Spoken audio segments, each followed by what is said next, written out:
Assalamualaikum warahmatullahi wabarakatuh.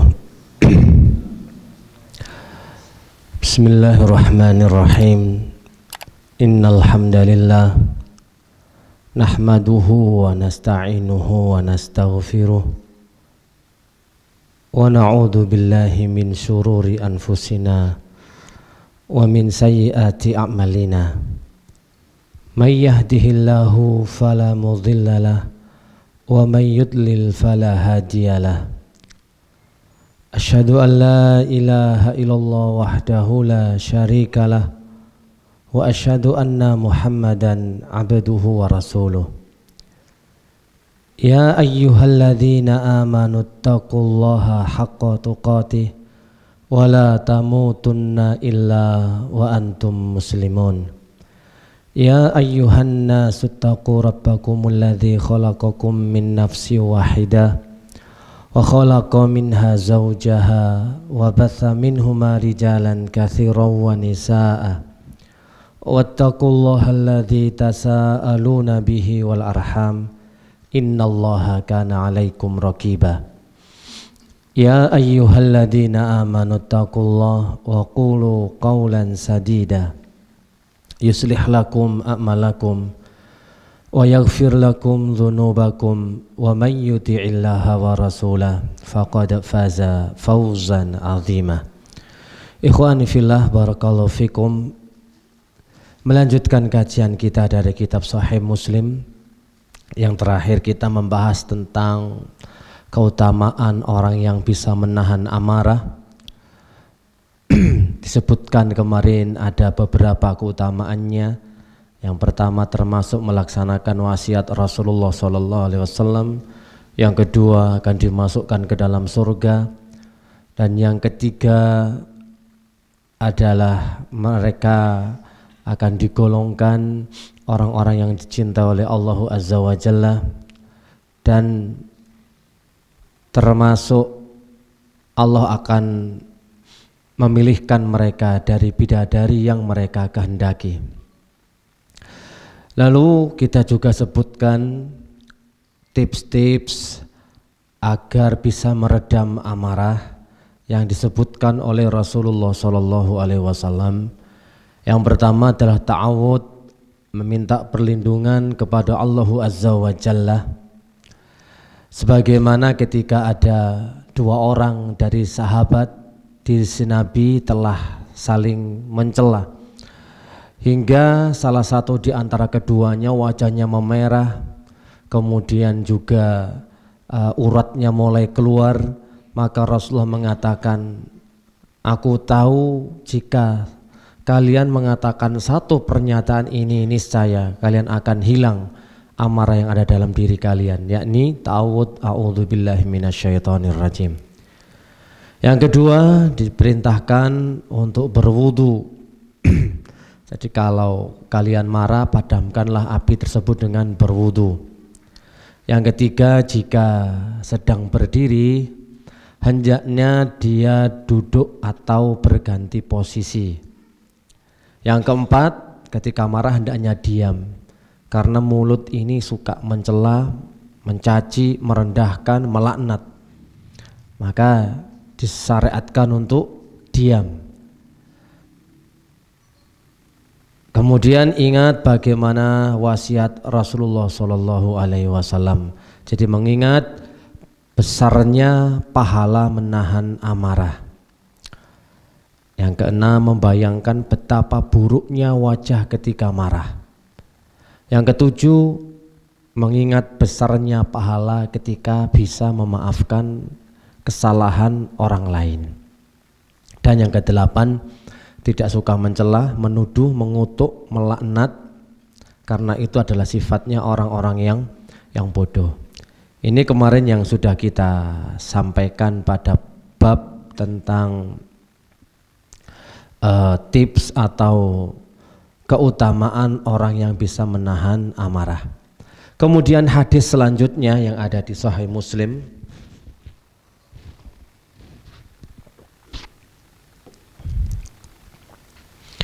yakni menjelaskan bahwa khuliqal insan khalqan la yatamalak. Manusia itu diciptakan dengan tidak mampu menguasai diri sendiri. Di sini kita akan bacakan hadisnya.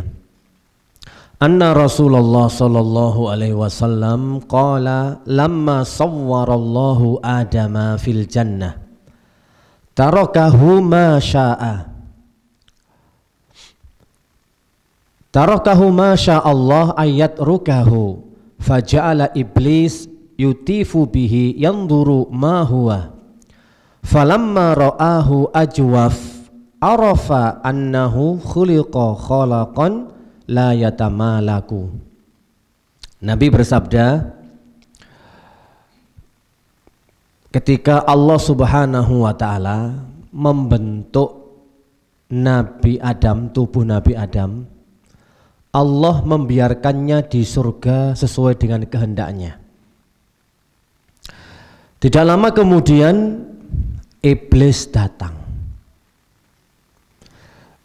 Muteri-ngiteri jatuf itu kayak tawaf, mengitari tubuh Nabi Adam sambil mencermati dan mengamati.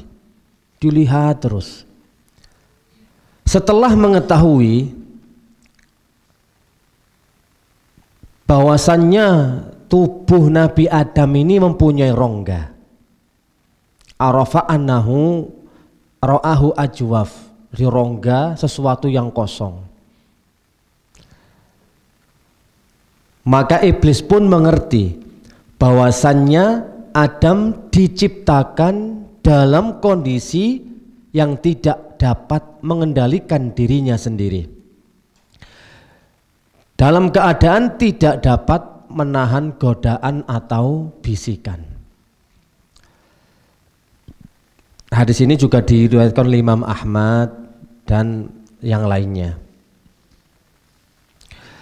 Dijelaskan pula oleh Imam Nawawi dalam Syarah Muslim bahwa ketika Allah telah selesai menciptakan Nabi Adam di surga, ada yang mengatakan belum dibawa ke surga, maksudnya diletakkan di tempat yang agak berbeda dengan surga. Ada yang berpendapat demikian, menyempurnakan bentuknya. Dia membiarkannya, Allah membiarkannya sesaat sebelum ruh ditiupkan ke dalamnya. Nabi Adam diciptakan itu masih dalam bentuk jasad.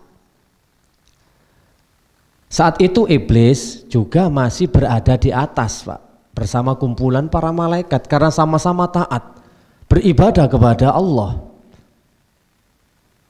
Kemudian iblis mendekati, lalu mencermati dengan seksama sampai diputeri, yatuf, kayak orang yang tawaf di Ka'bah, muteri, dilihat satu persatu dari bentuk tubuhnya. Karena Nabi Adam belum ditiupkan roh, dia pun sanggup untuk meneliti. Tatkala ia melihat bagian dalam Adam kosong dan memiliki rongga, iblis tahu bahwa ini adalah makhluk yang lemah yang tidak akan mampu menahan godaan. Atau ia mengetahui Adam akan melakukan dosa dari arah rongga perutnya. Kan sesuatu yang kosong. Sesuatu yang kosong, makanya perut itu butuh dipenuhi nanti. Adanya sifat rakus, tamak, ini dari sini awalnya. Syahwat semua di sini daerah perut, ya. Dan ini ngerti. Iblis faham, tapi dia belum menentang. Cuma melihat bagaimana penciptaan Nabi Adam. Baru ketika setelah ditiupkan roh, nah tiba-tiba ketika sudah mendapatkan rohnya, malaikat disuruh bersujud oleh Allah Subhanahu wa taala. Sujud semua, tinggal iblis nggak mau. Karena dia mengerti sisi lemahnya. Akhirnya dia merasa lebih baik daripada Adam. Muncul sifat sombongnya, muncul sifat takaburnya. Sehingga dia menolak perintah Allah Azza wa Jalla untuk bersujud kepada Adam.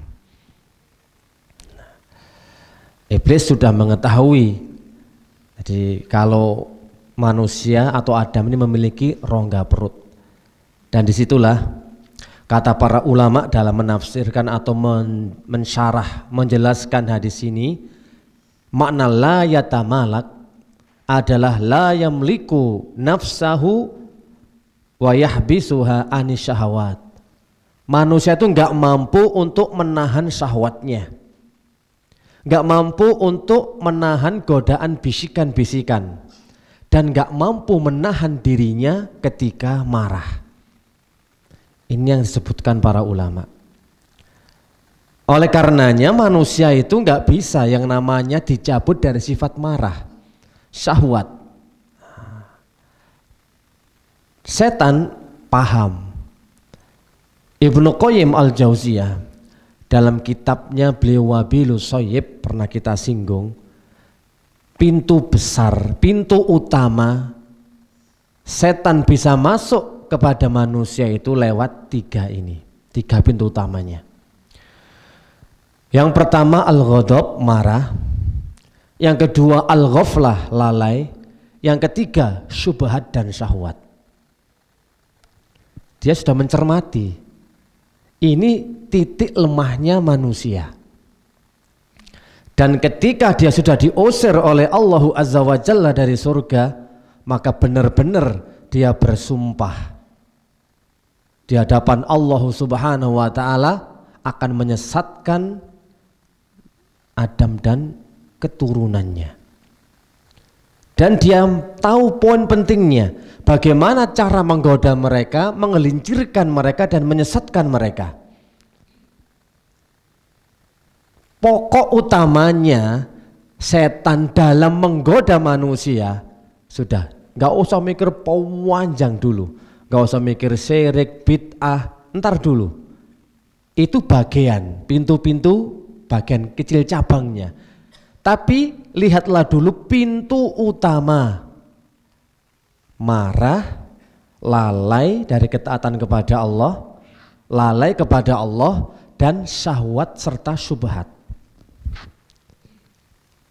Semua porosnya, ujung tingkat kedurhakaan manusia, seorang hamba kepada Allah lewat tiga pintu ini, Pak. Lewat tiga pintu ini. Jadi marah, lalai, dan syubhat. Dengan pintu amarah itu dapat memunculkan permusuhan kepada sesama makhluk. Marah ini awalnya. Dari marah muncullah sifat hasad yang menyebabkan salah satu anak Adam memusuhi saudaranya, bahkan melakukan dosa membunuh. Dari marah ini rentetannya. Dan itulah dosa pertama kali yang dilakukan seorang hamba di bumi, yakni membunuh. Besar sekali. Lah hasad, dosa pertama kali yang dilakukan oleh iblis di langit.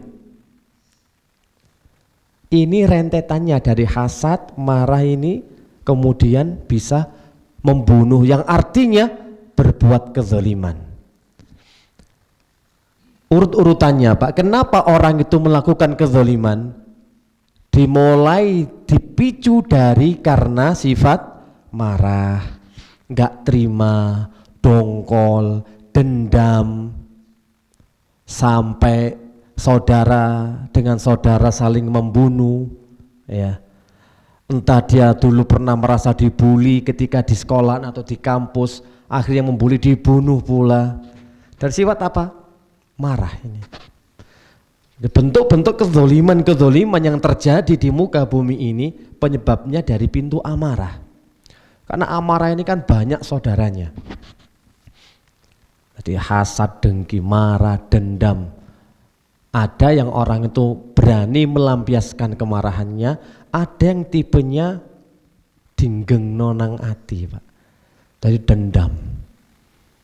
Dengan raut wajahnya yang disapa nggak pernah noleh, acuh tak acuh. Ini kan tanda orang itu nggak senang, dongkol itulah. Gimana sih kalau orang marah dongkol ini? Sak tingkah polain jenengan, gak seneng wong iku, Pak. Masih sampean koyok walim loh ya, koyok ngaji, kok ngelakoni sunnah, tapi nong hasad. Siki sing garakno wong mau berani berbuat kezaliman, difitnah, memfitnah. Dari mana asalnya? Gak seneng, marah ya Pak. Mau wangkel loh. Marah itu ya mau wangkel nih loh Pak. Marah, mangkel, akhirnya memfitnah, memprovokasi, menjelek-jelekkan, menjatuhkan kehormatan. Ini semua dari marah. Dari sifat hasad, dengki.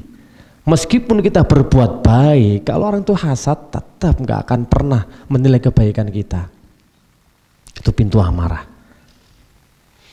Pintu syubhat yang menyebabkan seseorang itu ragu terhadap agama Allah.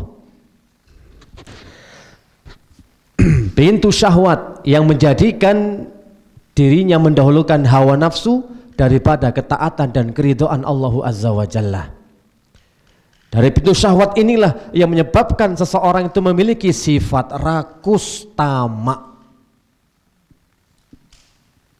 tergiur dengan godaan dunia.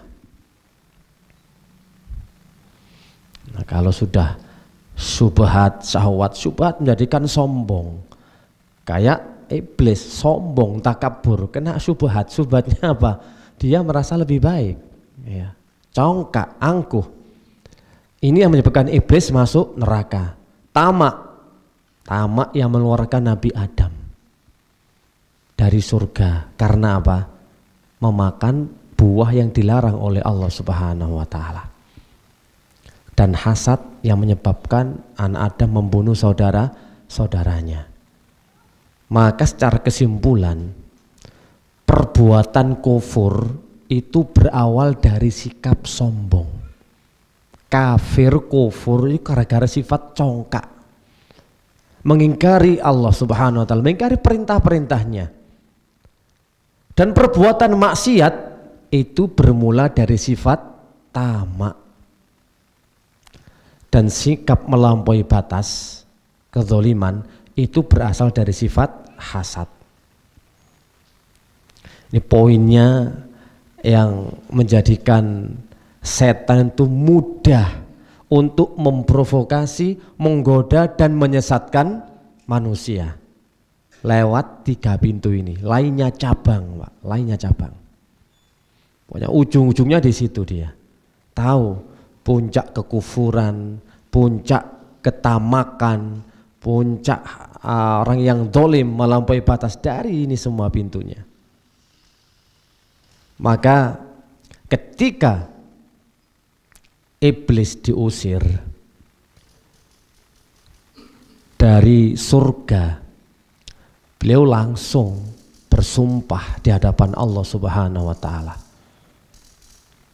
Ya, demi karena engkau telah menyesatkan aku min siratal mustaqim, dari jalan yang lurus, maka kau benar-benar akan menyesatkan mereka. Tsumma la'atiyannahum min baini aidihim, di surat Al-A'raf ayat yang ke-16 dan 17.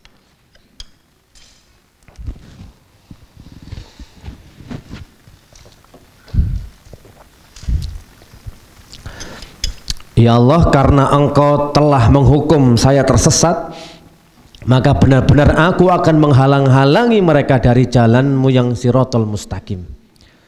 Kemudian tsumma la'atiyannahum min baina aidihim, saya benar-benar akan menghalang-halangi mereka dari jalanmu yang lurus, dari muka, dari belakang mereka, dari kanan mereka dan dari kiri mereka. Min khalfihim wa an aimanihim wa an syama'ilihim wa la tajidu aktsarahum syakirin. Dan engkau tidak akan mendapati kebanyakan mereka bersyukur ataupun taat kepada engkau.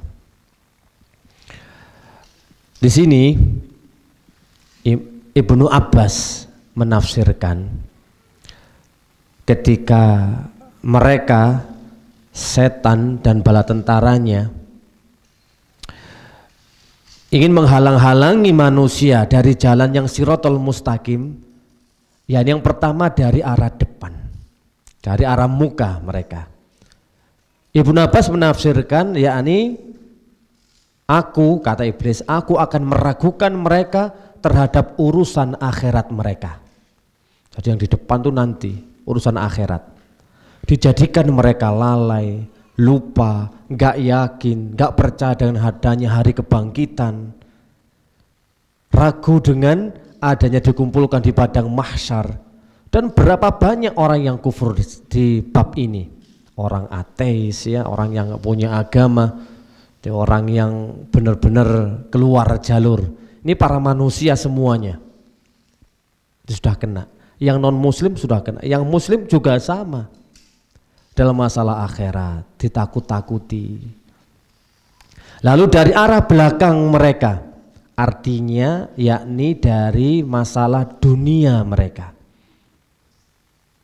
yang mereka akhirnya rakus, tamak, disibukkan dengan urusan dunia supaya lupa terhadap jalan Allah, lalai terhadap kewajiban mereka di dunia yang diciptakan oleh Allah. Jadi dalam urusan akhirat mereka ngerti bagaimana cara mereka untuk membelotkan dari arah dunia mereka juga. Jadi akhirat dunia ini semua sudah jebakannya setan. Bagaimana cara kita itu bisa tersesat dan menyimpang dari jalan yang benar. Jalan yang benar kan sebutkan oleh Abdullah bin Mas'ud ketika Rasulullah membuat garis lurus sekali. Lalu di sisinya ada garis yang bercabang. Tapi garis bercabang itu semua menyeru ini adalah jalan Allah. Setan-setan menyeru ini adalah jalan Allah. Siapa yang enggak kepencut? Siapa enggak tergiur? Karena ngakunya jalan Allah juga. Jalan lurusnya padahal satu. Tapi mereka setan bikin jalan-jalan yang lebih banyak dan ternyata banyak yang mengikutinya. Kemudian dari arah kanan. Arah kanan itu artinya urusan agama atau urusan kebaikan-kebaikan mereka. Wan sama ilihim.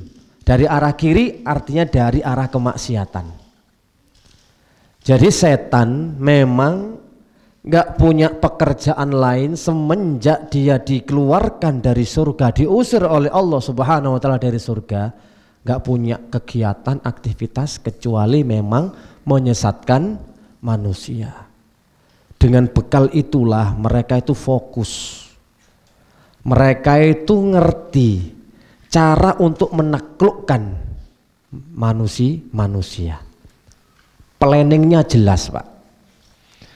Setan itu sudah punya planning dan memanajemen bagaimana caranya menghancurkan manusia. Ada yang jangka panjang, ada yang jangka pendek. Kayak dene jenengan gawe sekolah ngeten iki lho. Ada planning jangka pendek, ada jangka panjang. Lho nek setan wah paham pol. Nek program jangka panjangnya jelas. Ingin mengajak manusia sebanyak-banyaknya masuk ke dalam neraka. Wis programnya, planning itu, Pak. Si opo carane wis. Makanya mereka menggodanya bahkan dari arah ketaatan orang itu bisa sombong, bisa sum'ah. Enggak bisa ikhlas. Kata para ulama, musuh ikhlas itu ada 3. Kata para ulama, ya Ibnu Qayyim dan yang lainnya, musuh ikhlas itu ada 3. Yang pertama riya, yang kedua sum'ah, yang ketiga ujub. Setan ada di situ semua, karena setan benar-benar akan menyesatkan dari arah ketaatan mereka. Bagaimana caranya ketaatan ini hancur lebur dan tidak memiliki pengaruh apa-apa, sehingga kita menghitung-hitung semua amal ibadah yang kita lakukan kita anggap banyak kelak, tapi ternyata di akhirat faja'alnahu haba'am mansura. Di dalam surat Furqan ayat yang kedua 3, kami jadikan amal-amal mereka itu seperti debu yang berterbangan. Segano apa-apa nih, karena ikhlasnya tadi digerogoti dari 3 pintu ini, yakni riya, yang kedua sum'ah, yang ketiga ujub. Kalau riya itu berhubungan dengan mata. Dari kata ro'a ya. Jadi dia selalu ingin memperlihatkan kebaikan-kebaikannya, ketaatan-ketaatannya, biar dilihat manusia, mempertontonkan. Kalau sum'ah, ini sum'ah dari kata sami'ah, memperdengarkan. Ini berhubungan dengan telinga. Dia selalu ingin menceritakan apa saja yang menjadikan orang itu terkesima, menjadikan orang itu ingin memuji dirinya. Intinya sama-sama ingin mendapatkan kedudukan di hati manusia. Ini sum'ah, ini penyakit ikhlas ini, Pak. Abot. Yang ketiga adalah ujub. Dijadikan orang itu bangga dengan amal yang dia sudah bisa lakukan, tanpa ia mengembalikan bahwa itu semua karena bimbingan Allah, taufik Allah, petunjuk Allah, dan kekuatan yang diberikan oleh Allah Subhanahu wa ta'ala. Ki musuh ikhlas. Di ibadah kita itu nggak bisa ikhlas karena tiga ini. Ada sifat ujubnya, ada sifat sum'ahnya, ada sifat riyaknya. Pusaman gecoli telu niki san pegang. Ya sing garing grogoti amal jenengan, sing seolah-olah wis dilumpukno dari awal sampai akhir, dari mulai hijrah sampai meninggal dunia. Koyok-koyok wis nggawa wakeh amalan. Tapi ternyata pernah cerita sama ikhwan, sama temennya, biar tahu bagaimana proses hijrahnya gitu ya, diperdengarkan. Saya dulu hijrahnya aduh luar biasa. Permusuhan itu bukan kok satu keluarga, sak RT, bukan sak desa. Mundak sak kecamatan, Pak. Wow, kabeh musuh awak ndewek, tapi awake teguh di atas sunnah, masya Allah. Soalnya numpak sunnah itu ibarat numpak peraune Nuh. Nek gak numpak gasok selamat awak iki. Dicerita numpak hijrah, subhanallah. Gak ngerti ono bumbu titik sum'ah. Ono riya titik. Riyae titik gak grok-grok enggak, Pak. Titik riyae. Batal.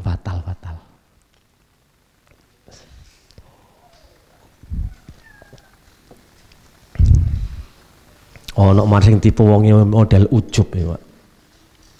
Wong ujub iku salah siji tandane, ngono Pak ya.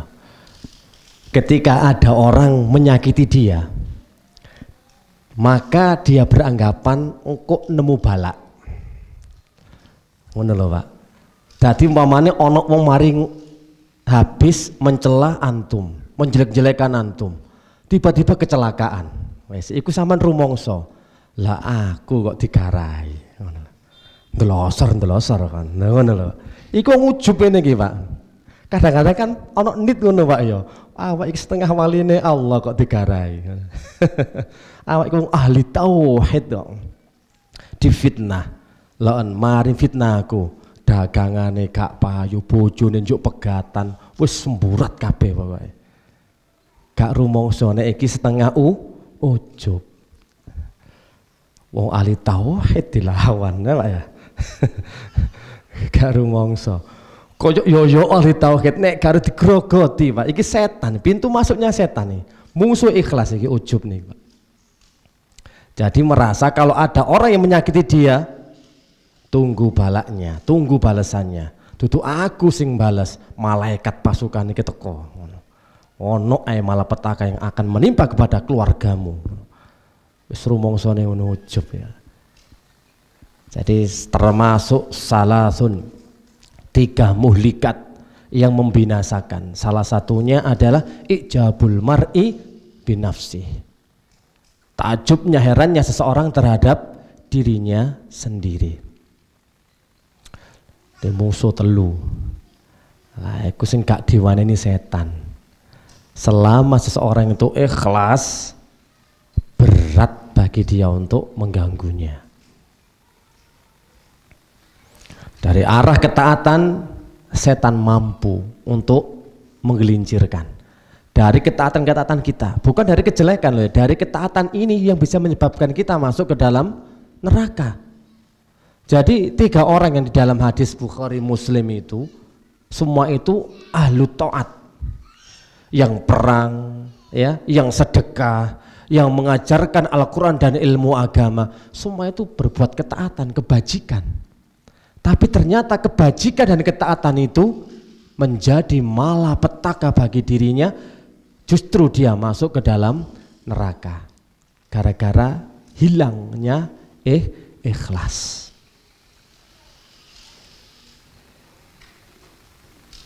Tiga ini ya. Dan obate gampang, obate ku mek nang surat Al-Fatihah, iya kana budu wa iya kanas ta'in.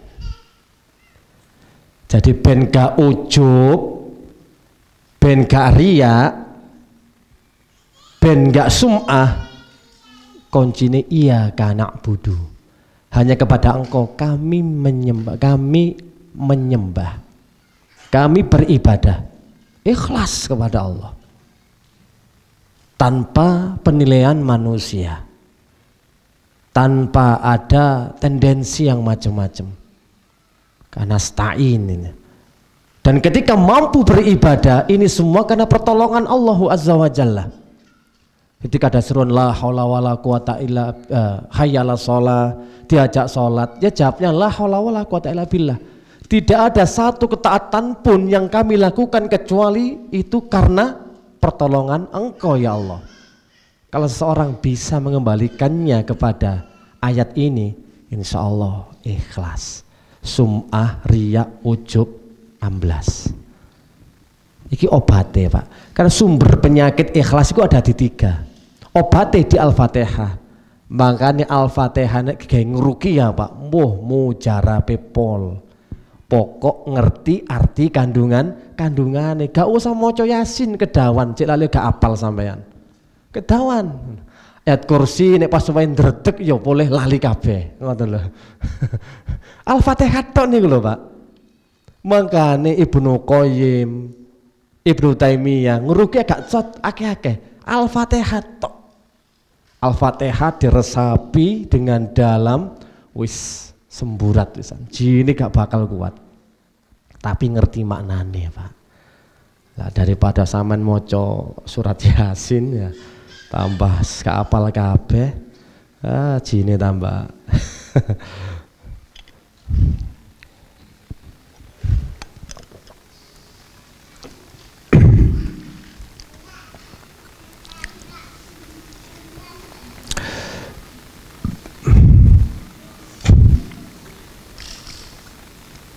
Jadi Al-Quran berbicara panjang lebar, memperingatkan kita dari fitnah, godaan, dan tipu daya setan. Salah satunya tadi di surat Al-A'raf ayat yang ke-16 dan 17. Kemudian Allah juga memperingatkan lagi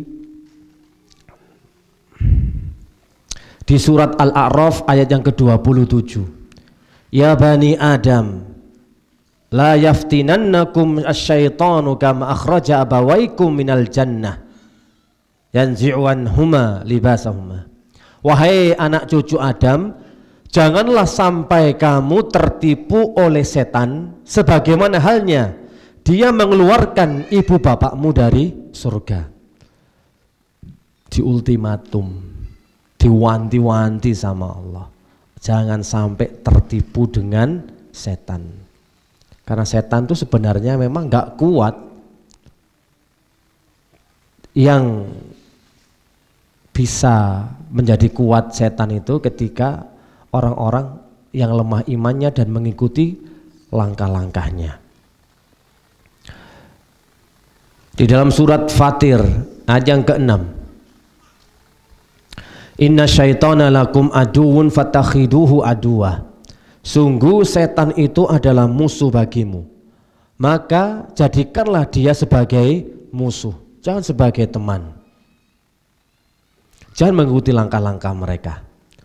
Dan yang terakhir di surat An-Nur ayat yang ke-21. Ya ayyuhalladzina amanu la tattabi'u khutuwatis syaitan. Wahai orang-orang yang beriman, janganlah kalian mengikuti langkah-langkah setan. Barang siapa yang mengikuti langkah-langkah setan, maka sesungguhnya setan menyuruh manusia mengerjakan perbuatan yang keji dan mungkar. Sebenarnya masih banyak ayat-ayat dari Allah Subhanahu wa taala yang menjelaskan bagaimana kita disuruh hati-hati dengan perangkap mereka. Karena mereka sudah mengetahui gerak-gerik kita. Di awal penciptaan Nabi Adam sebelum ditiupkan roh kepadanya. Tiba-tiba ketika ditiupkan roh sudah ada gonjang-ganjing kalau iblis sudah nggak mau sujud kepadanya. Dan ini yang menjadikan kebencian iblis kepada anak Adam, dan itu musuh kita yang nyata sebenarnya. Tapi ya nggak nyata, karena tidak tampak oleh mata. Sedangkan mereka setiap saat, setiap waktu, bahkan mereka tuh benar-benar all out, Pak. All out temenan, ya, untuk menyesatkan kita sebagai teman kelak di akhirat. Lah kalau kita ibadahnya enggak all out, berperangnya enggak all out, ya kalah kita dengan strateginya mereka. Loh, kok ngene lho, Pak. Jenengan nek karo setan. Setan kan wis talah, yo manasno ati, yo gregetno sembarang kalir ta ngono. Tapi kok akeh sing melok ngono lho. Banyak yang mengikuti langkah-langkahnya setan, sehingga surga ku mek titik gak akeh.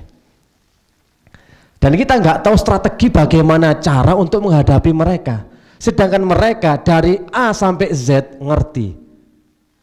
Kalau untuk seorang ustadz seperti ini, untuk dai ini, untuk ulama ini, nah, untuk yang kelas-kelas keroco seperti ini, kelas TK kayak ngene gak usah abot-abot, gak usah abot-abot, godone gak usah terlalu berat.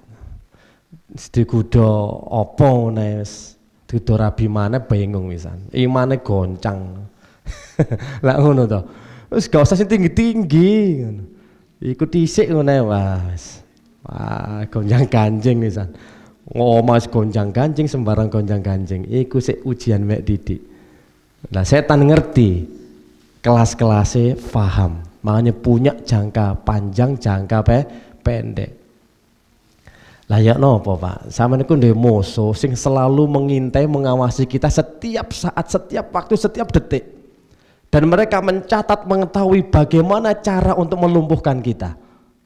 Kita slow, santai, nikmati hidup di dunia hanya sekali ya. Selapo gak enak-enak no, urip pisan ae kok. Ayo mangan. Kuliner pecel ngono ae lho Pak, gak abot-abot ya. Saking ngene Pak ya, untuk memenangkan suatu pertandingan, momen bal-balan ngono ya. Lho pelatih ku iso ndelok permainane ket awal sampai akhir, Pak.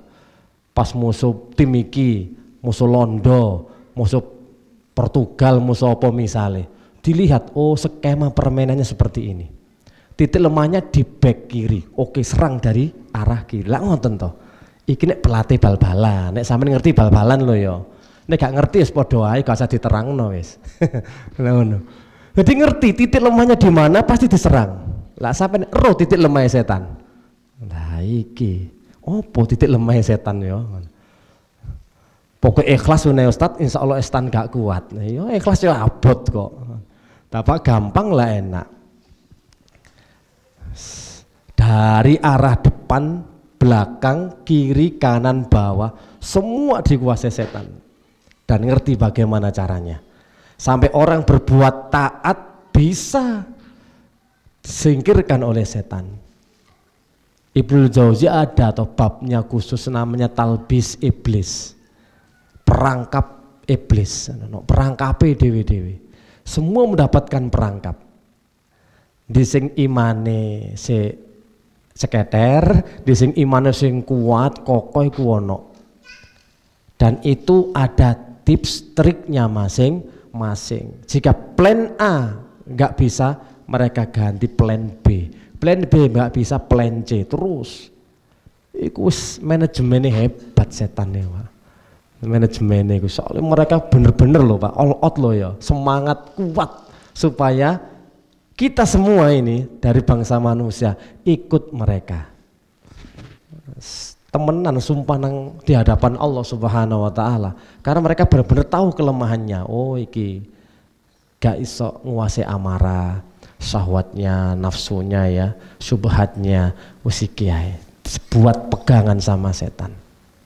Dan jenengan minimal ya bertahan iso nutup lah dari 3 pintu ini.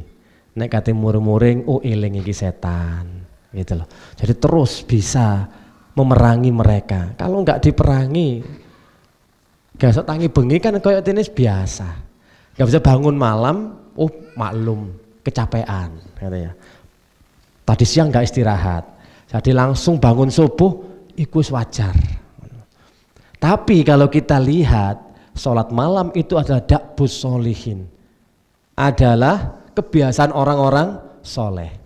Dan orang nggak bisa bangun malam itu tandanya telinganya dikencingi setan. Tapi kan gak ono sing rumangsa.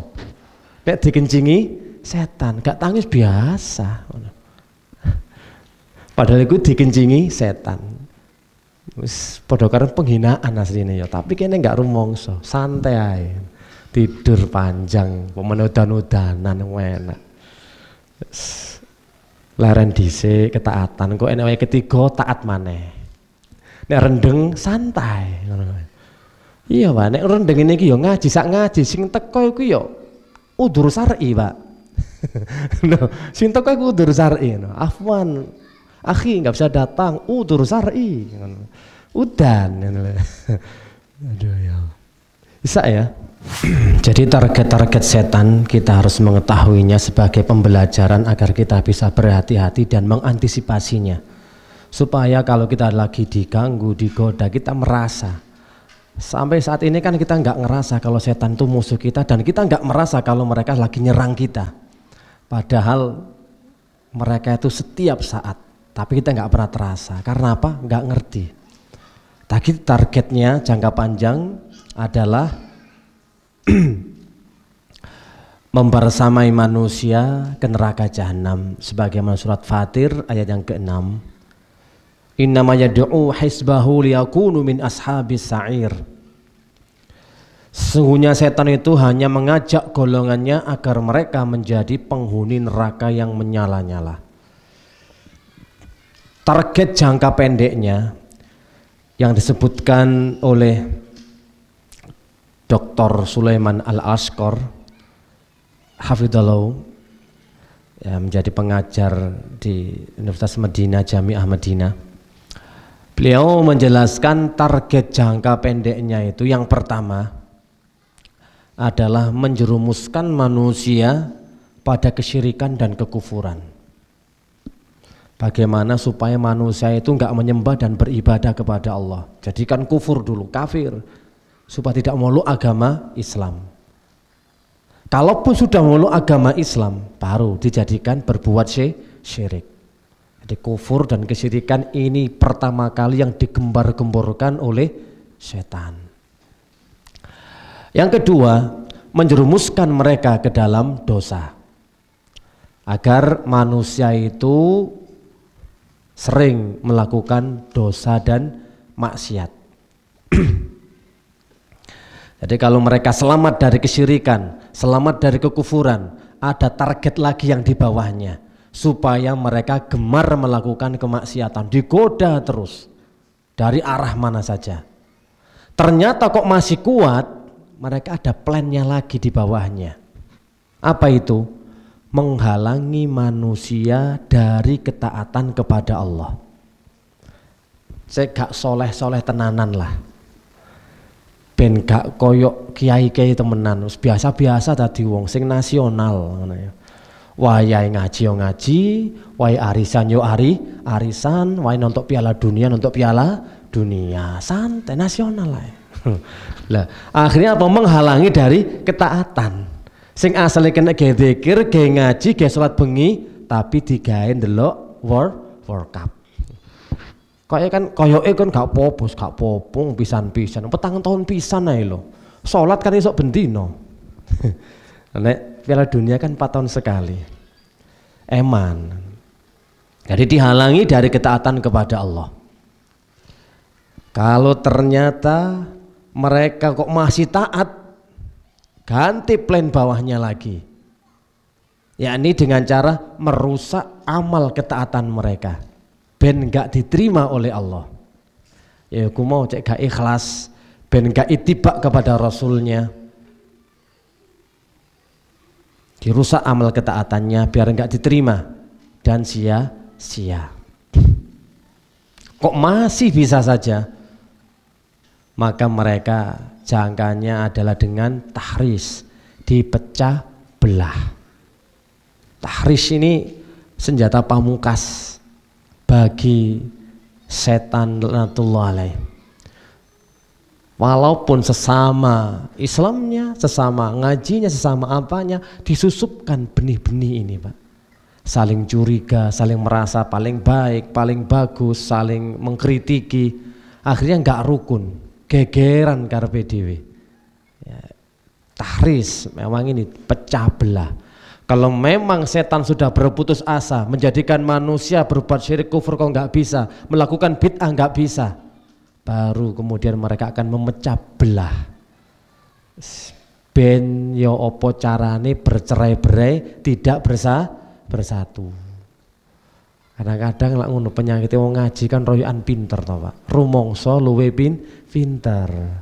Akhirnya yo kritik-kritikan ngono. Nah, pancen iku dijadikan nggak bersatu, merasa bangga masing-masing sampai majelis taklim podo hasate iki ambek iki wis ya apa carane pintere setan nang ngono koyokane berbuat taat, tapi kadang-kadang wong kan yo ana sing pencitraan titik to, Pak. Ayo wis ngundang iki ae cek anu pencitraan kan gak ngerti, wong sing ngerti ku niate nang ya antara dia dengan Allah Subhanahu wa taala. Kalau tahris nggak bisa, was gemes iki wisan. Baru setan akan menyakiti tubuh manusia. Dengan cara apa? Mimpi buruk. Oh, itu mimpi kok setan, Pak ya. Mimpi elek niku. Mbah mimpi dikejar-kejar setan gitu ya. Mau dikejar-kejar ulo, apa macan, aing macan gitu, Pak ya. Apa tas singo bajul wis sembarang kali. Itu mimpi buruk.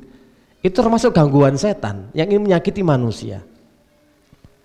Nah, kalau orang sudah identiknya sering mimpi buruk, mimpi yang gak enak, nanti pasti juga akan berpengaruh kepada kejiwaan dan kepada fisik. Itu rata-rata gitu, Pak. Jadi kita ketika terjun dalam bab ruqyah gitu, Pak ya, orang yang bermasalah munculnya dari awalnya mimpi sing sering gak karu-karuan. Mau mimpi kebanjiran, mimpi tsunami, mimpi kelelep, mimpi kecemplung sumur, mimpi dicokot ulo, wis ono nyipine. Mimpi cokot ulo jarene kale jodoh, kate oleh jodoh maneh, seneng. Waduh ulo memek siji rek kok akeh mangoleh akeh pe. Mimpi ketemu ulo iku, Pak, wis iku wajib iku, Pak. Sapa sing mimpi ulo wajib gangguan setan nih, gangguan jin nih. Pemane sering Ustaz mimpi ular, baik ular kobra besar atau ular yang banyak kecil-kecil. Kalau sering, wis terindikasi jenengan. Nah, mimpi buruk ini banyak macamnya. Seperti mimpi tertindih, ya tersengal-sengal, dikejar-kejar mau dibunuh orang, ini kan menakutkan, gak enak toh. Pasti mempengaruhi nantinya. Kemudian menyakiti tubuh manusia dengan cara apa saja? Lewat merasuki tubuh manusia, kerasukan. Dan kerasukan, bab kerasukan ini juga ada 3 ya, kerasukan versi Ibnu Taimiyah. Ada kerasukan massal sing rame-rame barengan, mungkin bahasa syar'i ini kesurupan jamaah. Gitu. Aslinya massal itu kan yo akeh aslinya, Pak, jamaah, kesurupan massal. Yang kedua, kesurupan secara personal. Yang ketiga, kesurupan orang yang diartikan kesurupan itu adalah orang yang jauh dari ketaatan, yang menyimpang dari petunjuk jalan yang benar. Iku kesurupan, Pak, aslinya. Jadi orang sih nggak gelem sholat, walaupun nggak mencak-mencak gak kayal-kayal, tetep iku versi Ibnu Taimiyah termasuk kesurupan. Tapi masih sadar, ngoten lho. Roh duit sian, Pak. Nek asli kesurupan kan gak roh duit. Tapi nek kesurupan modelnya jauh dari ketaatan dan berada di jalan yang sesat, iku paham karo duit. Bedane ngoten antara kesurupan asli ambek kesurupan abal-abal. Jadi kan kesurupan, Pak. Itu bentuk gangguan setan. Terus adanya penyakit taun, wabah taun itu juga dari setan. Jadi menyakiti tubuh manusia dengan berbagai macam penyakit. Karena setan bisa masuk melalui aliran peredaran darah. Dan biasanya setan menguasai titik di mana dia lemah di hadapan Allah Subhanahu wa taala. Titik lemah di hadapan Allah. Biasanya orang yang sakit itu ya, sakit fisiknya itu mengindikasikan itulah titik lemah di hadapan Allah Subhanahu wa taala. Misalkan kaki misalkan gitu ya. Ini yang bagi orang kena gangguan atau kesurupan jin. Kok kakiku sakit gitu. Oh, mungkin dia pernah melangkahkan kaki kepada tempat yang diharamkan, yang tidak diridhoi oleh Allah. Jadi gitu. Kalau sakitnya tangan, oh mungkin pernah ngampleng, pernah mencuri atau pernah berbuat dolim terhadap atau dengan melalui tangannya. Kok lesane sing loro mungkin ya sering nyelatuan, ya nyelatu, ya ngamuan, ngomongnya elek, macem-macem lah. Itu tipe-tipenya. Jadi bahkan Rasulullah saja diserang oleh setan. Rasulullah sendiri pernah iblis itu muncul di hadapan Rasulullah di saat Rasulullah sholat. Maka Rasulullah langsung mencekik dan membantingnya, goda Rasulullah. Enak-enak sholat loh, muncul, Pak. Iki sekelas Nabi ini loh. Pas sholat loh iblis itu muncul. Pada saat dia menghamba dan bermunajat kepada Allah Subhanahu wa taala. Nah, nek sholat kene kan bener setannya gak muncul. Tapi kabeh nek pas sholat podo muncul, ngono Pak. Lha ngono to. Muncul iki nek di kontak iki mandi, kunci nang ndi, engko kate nang ndi, acara apa? Muncule pas sholat. Garap tugas iku nemune iku nang pas sholat. Celing lho ya enak ngene mau ya. Lho saking setan itu gak muncul, Pak. Tapi setan sok muncul loh sembarang kalir. Sehingga kita nggak bisa fokus, nggak bisa khusyuk. Jadi kadang-kadang kita tuh beranggapan wis ngaji ngono setan wis gak wani sih. Ahlu tauhid iku setan gak wani ngidek. Justru iku, Pak. Nek sampean luwih tinggi imane, setane luwih dukur, bukan kok melayu setane, tapi luwih dukur. Tingkatane luwih gede, luwih hebat.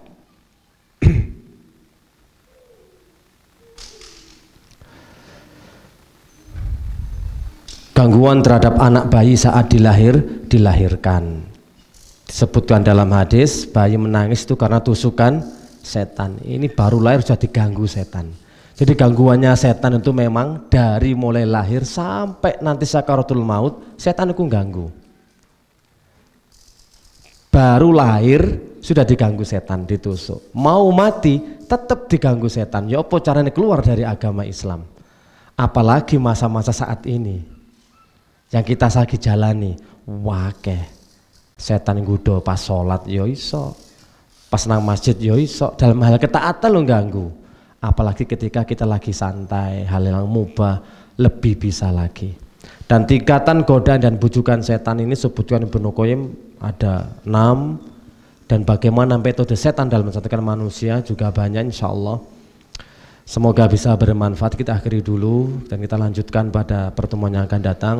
Subhanakallahumma wa bihamdika asyhadu an la ilaha illa anta astaghfiruka wa atubu ilaik. Wassalamualaikum warahmatullahi wabarakatuh.